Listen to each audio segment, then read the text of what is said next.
Bonjour à tous. Aujourd'hui, j'aurais aimé vous parler de la maladie de Lyme à nouveau parce qu'il y a un petit peu urgence à revoir cette pathologie qui, pour moi, continue à être très mal euh, comprise par les médecins, en tout cas en France, avec, je dirais, un vrai retard de diagnostic, voire un non-diagnostic, ce qui amène les patients à être littéralement en errance thérapeutique, ce qui pour moi est absolument inadmissible.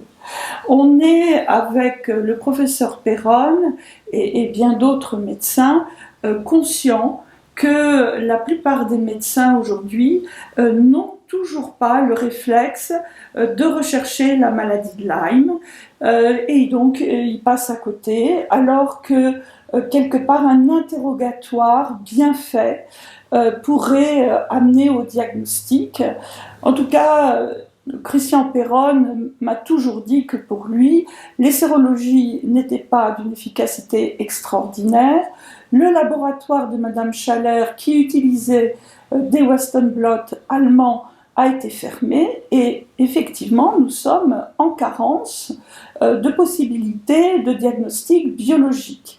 En tout cas, toutes les souches, que ce soit les souches africaines, les souches asiatiques, ce que j'appelle les souches exotiques, ne sont absolument pas dépistées par les sérologies classiques et les Western blot même qu'on utilise en France, qui n'ont pas changé depuis plus de 30 ans.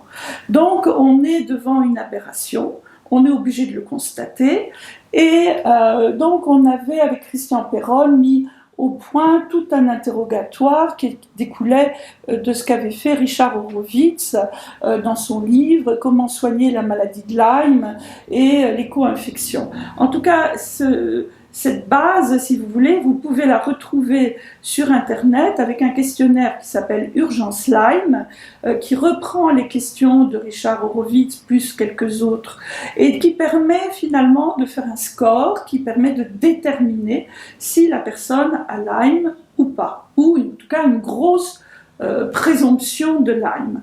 Ça, c'est très utile et on l'a utilisé aussi bien pour faire on va dire une démarche diagnostique que pour avoir un suivi de l'évolution de la maladie quand on avait mis en route un traitement. Alors ça, c'est un aspect. Depuis, il y a d'autres choses qui sont survenues, puisqu'en 2013, il y a une recherche en collaboration entre la France et l'Angleterre sur le fameux test avec les phages, test qui s'appelle Phelix, Phelix, qui a fait ses preuves, notamment dans le dépistage de ces fameuses Borrelia exotiques, mais qui n'est toujours pas utilisé en France, mais en Belgique, au laboratoire RedLab. Là encore, c'est un test qui est cher, qui n'est pas remboursé, bien sûr, mais qui a au moins l'avantage de passer en revue toutes les souches exotiques et d'en faire le diagnostic de façon quasiment systématique. Donc c'est un très bon test. Donc là, nous avons ce type de possibilités. Et puis, on est bien obligé aussi de parler de la biorésonance, puisque maintenant, il y a beaucoup d'appareils comme l'appareil russe, le Métatron, qui est équipé d'un logiciel qui est spécifique pour les pathologies infectieuses, avec effectivement une qualité de diagnostic qui est vraiment excellente aussi. Et là, on rentre dans tous ces appareils de biorésonance qui ne se valent pas. Il y a des bons et des mauvais. Donc, moi, j'aime bien le Métatron, mais encore faut-il qu'il soit équipé. Et puis, vous avez d'autres appareils, pour ne pas le citer, le système corps énergétique, mais encore une fois, dans les mains de gens qui s'y connaissent. Et là, on a la problématique qui est que la plupart des médecins ne connaissent même pas l'existence de ce type d'appareil et les gens qui sont formés, en général, n'exercent pas de profession médicale ou sont dans le paramédical. Et en l'occurrence, que ce soit en Allemagne ou en Suisse, il y a énormément de Heilpraktiker, qui est l'équivalent des naturopathes en France, qui ont été formés et qui sont capables d'utiliser ce type d'appareil. Et d'ailleurs, c'est remboursé par les prestations de mutuelles. En Suisse, il y a des remboursements possibles des prestations en biorésonance évidemment, même pas la peine d'en parler en France. Donc, moi je pense qu'on est dans une phase où, quelque part, on ne peut plus dire aux patients que la maladie de Lyme est une maladie qui n'existe pas à l'état chronique, qu'elle se traite avec 3 semaines d'antibiotiques, ce qui évidemment est possible dans certains cas, mais ne l'est pas systématiquement, puisqu'on sait que cette bactérie, qui a des capacités absolument incroyables, peut s'enquister, se retrouver dans les circuits lymphatiques avec une capacité d'échapper aux antibiotiques. Et donc là, évidemment, ce qu'on appelle des persisteurs, il y a beaucoup d'articles qui sont sortis ces dernières années, aussi bien aux États-Unis, en Tchécoslovaquie, vous avez des articles qui sont signés qui parlent des persisteurs. Et ces persisteurs, ma foi, ils échappent aux antibiotiques. Et alors, comment faire pour les soigner? Donc là, il faut utiliser effectivement des plantes. C'est des traitements qui sont plus longs. C'est évidemment que ce n'est pas 3 semaines d'antibiotiques, c'est beaucoup plus long. On fait intervenir donc la notion de biofilm, qu'il faut effectivement s'attaquer au biofilm. Là encore, c'est des molécules particulières, mais j'utilise beaucoup la sérapeptase. Mais ces produits-là, évidemment, il faut les manipuler avec des gens qui connaissent.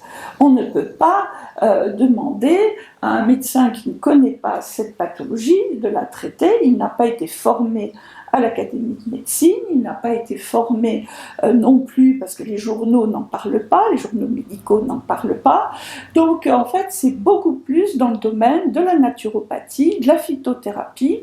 Et là, évidemment, il y a un savoir-faire qui est absolument incontournable. Il faut l'enseigner aux médecins, aux thérapeutes, et c'est là le but de la Fondation et de l'Académie libre de médecine intégrative qui est en train effectivement de s'orienter vers la prise en charge de ces maladies qu'on peut considérer comme exclues de notre système de soins.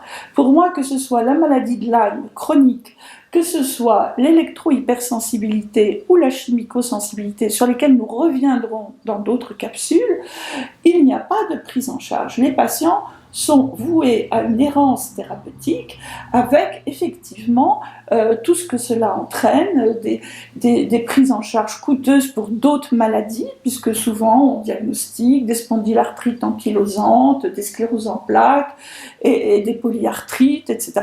Et donc la pathologie n'est pas connue et on donne des traitements qui ne sont pas adaptés et qui ont tendance à enfoncer encore plus les patients.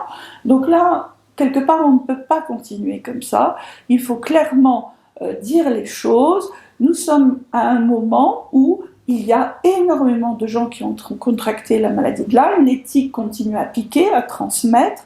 Il y a effectivement beaucoup de personnes qui pensent qu'à partir du moment où elles n'ont pas eu d'érythème migrant, il n'y a pas de maladie. C'est faux.